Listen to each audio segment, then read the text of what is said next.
Hi guys and welcome. That was so bad. Hi guys and welcome back to my channel. My name is Christina. If you're new here, if you're coming back, welcome. Today we are going to Anchorage for the ceremonial start of the 2022 Iditarod sled dog race. This is such an Alaskan thing. Sadly, I've lived in Alaska for a while, even though I moved to Portland for 2 years, but this is my first time actually going to the Iditarod. I grabbed my mom who's filling a car right now, and Jeremiah's there in the back who's gonna help me brush up on my Iditarod history really quick. For those who don't know or haven't seen Balto, the wolf dog who helped save the children in Nome by bringing medicine. The Iditarod is basically like a celebration of what happened. Jeremiah, how long ago was it? 100 years ago or A while ago. So basically Nome is at the very left of Alaska if you look on a map. And Nome at the time wasn't accessible by train or by plane or by road, and it was just impossible to get to. But some disease broke out and there was no way to get the medicine to Nome, and so what they did is they loaded sled dogs up and they rushed them up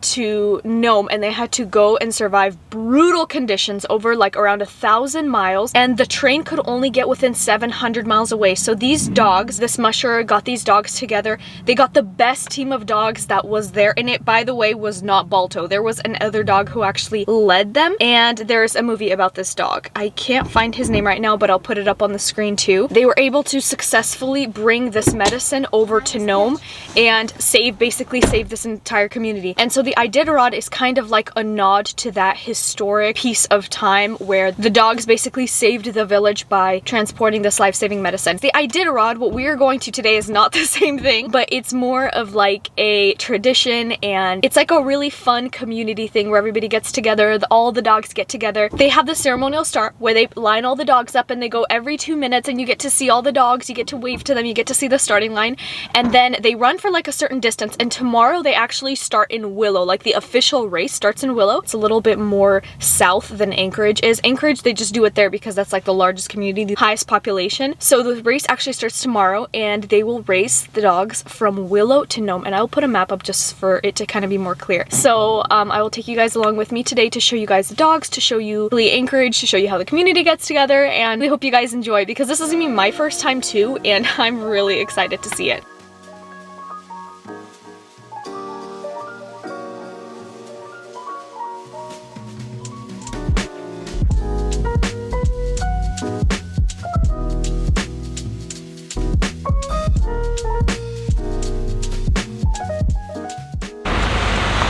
It is so pretty outside. It's like snowing hardcore.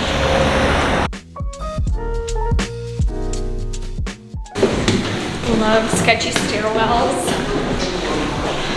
This could be like an underground Russian bunker in a James Bond movie. Yeah, you know how many people there are here, you guys?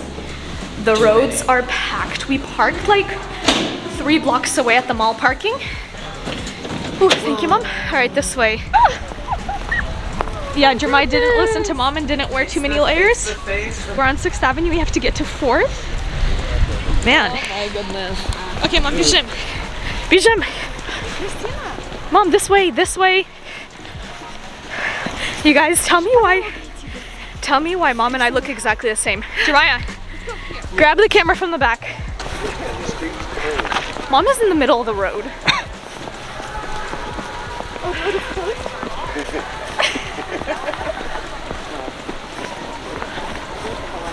The musher leading that team is champion Vern Dogs. Falter.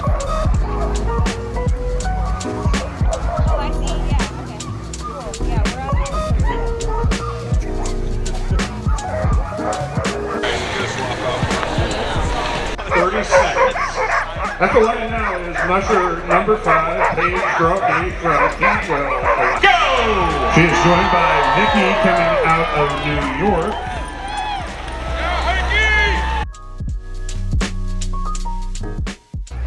It is unlike any other event in the world, a race of over 1,000 miles of the most extremely beautiful terrain known to man and woman.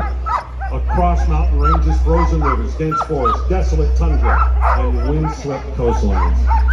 This morning, we welcome you to the ceremonial start of Iditarod 2022, the last great race on Earth.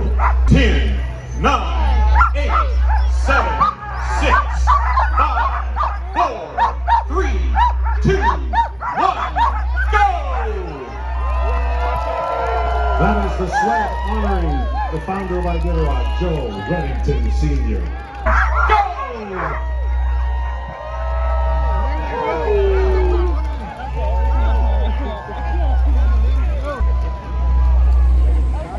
6, 5, 1, go!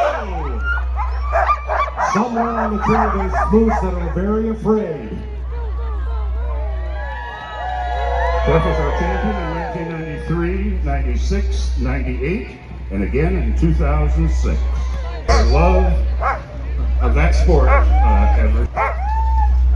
Michelle has finished in the top 20 minutes. 5, 4, 3, 2, 1, go! And she's joined as our Iditaroder by Susan Kelly from Pennsylvania. Go!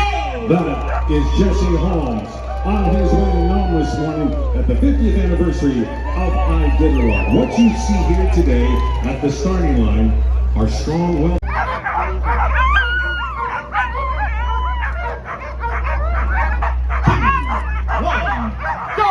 Rainey is getting the snow on the road and heading towards Nome. And Lita Dini from Australia is joining Rainey as his Iditarider. 10, 9, 8, 7, 6, 5, 4, 3, 2, 1, go! Marianne Patch from California is in Matt Sled as his Iditarider. Coming to the starting line of Iditarod 2022 in position number 12. Tell me what's going on at the top of Mom's head. Spectator. And Jeremiah's. Claim your driver's license. Continues even Hannah Lyric at the last great race on Earth. And Gary Keene is from Colorado. Over the past several years, he's enjoyed training for and running mid-distance races, 10, improving his 9, 7, entry into the round, 1 minute. And his last run in 2021, he finished.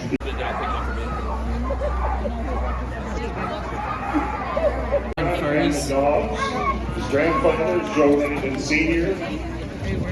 Not for the faint of heart. All right, hit reminder with Brian is Jim DePrez. He is our teacher tailgate company of the last great race on Earth.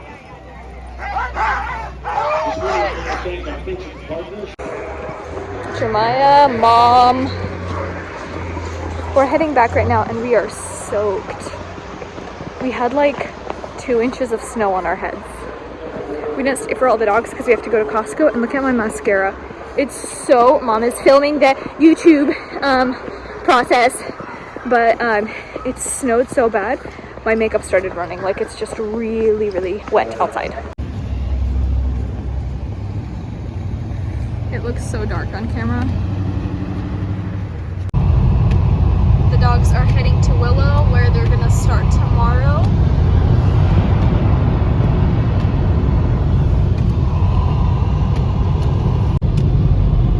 So cute. Hey you guys, so I am back home now, but I did want to kind of touch up on some of the history that I was talking about earlier in terms of like the Iditarod, and I know I mentioned Balto, and honestly, it's just not fair that I mentioned him and not mention Togo. Togo was the actual dog in the Iditarod back in 1925 who was the reason that all of the medicine got to Nome in the first place. Like I mentioned before, there was a disease going around in Nome, people were dying, there was no way to get to it. The nearest train station was 700 miles away, it was just not close enough, it was the dead of winter. I just wanted to read you guys this little excerpt about Togo the dog. So it says, Togo was the lead sled dog of Musher Leonhard Sipala and his dog sled team in the 1925 serum run to Nome across central and northern Alaska. And despite covering a far greater distance than any other lead dogs on the run over some of the most dangerous parts of the trail, his role was left out of contemporary news of the event of the time in favor of the lead dog for the last leg of the relay, Balto, whom Sapala had also owned and bred. So Balto basically got all of like the glory and all of the credit for this incredibly long trip. But the thing is, Balto was the dog that did the very last leg of the trip, basically the easiest part. And because he was the one to cross into Nome and all the people greeted him there, Nome, he became the dog that everybody paid attention to. But really it was Togo who was the lead dog, and his musher obviously traveled 260 miles in frigid weather, negative 35 degrees Fahrenheit with a wind chill of negative 85 degrees in 3 days. 260 miles in 3 days. Like, this is unbelievable. And honestly, like, I just want to honestly give credit to like Togo in 1920, back in what happened 1925. And I think it's so important to recognize that a lot of times in history it gets a little mixed up, and people, they don't give credit to the right people sometimes, or the right animals in this case. It was really sweet because I was reading the story of Togo on the way back when we were driving, and apparently Togo, they were at these points where they had to cross really dangerous river, like frozen rivers, and the wind chill and the snow was so bad that the musher himself, he couldn't see ahead of him and he wanted to stop, and they were miles and miles away from the closest stop, and he basically completely relied on Togo to lead them through this blizzard to reach the stop that they were trying to get to, where they could lodge for the night. It was unbelievable because he completely trusted Togo to know where to go. And imagine that, like, you have to trust a dog. He can't tell you that he doesn't know where he's going, you know? So anyways, it was just like an incredible time, and it was a really, I feel like a really important thing for us to also recognize, because Iditarod is the celebration of that event. So I think that's such a beautiful thing, and it was definitely really fun to watch the dogs today. And even though it was just a ceremonial start, their official start is tomorrow in Willow. It was fun to see them like gear up, get ready, see their little boots and their dogs, and it was just so funny to me because in some of the videos, the dogs are barking so loud and some of them are just screaming. Their mouths are open and they're like, it was like we were cracked. There were mushers from different countries. Like, we had a musher from South Africa, which I thought was so cool.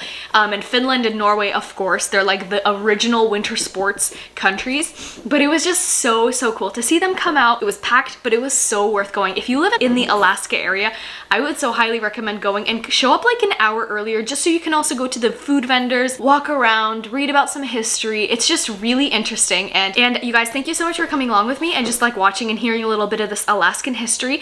If you know any additional facts about this, please leave them in the comments below, because I'm genuinely curious and I love to learn about this kind of stuff. And also, if you want to watch the movie about the sled dogs, the movie is called Togo. Balto is like a fun cartoon to watch, but honestly I feel like Togo is a little bit more accurate. I would highly recommend it. I think it's also kid friendly because it's on Disney+. That's it for this video, you guys. Thank you so much for watching. I really appreciate it. I hope you loved it and I enjoyed sharing this moment with you. So I will see you guys next time. Bye!